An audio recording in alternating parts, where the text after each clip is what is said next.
रावलपिंडी और इस्लामाबाद में शदीद बारिश और जालाबारी। रावलपिंडी क्रिकेट स्टेडियम में पाकिस्तान और न्यूजीलैंड के दरमियान चौथा T20 मैच रोक दिया गया।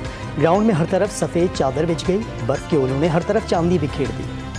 शवाल का चांद नजर न आया। ईद उल फितर हफ्ते को मनाई जाएगी। मुल्क भर में ईद शॉपिंग उरूज पर। बाजारों में खरीदारों का रश। किसी को मैचिंग की चूड़ियों की तलाश तो कोई जूतों की तलाश में मगन। कौमी और सूबाई इलेक्शन एक साथ कराने पर 26 अप्रैल को मुज़ाकरात तय।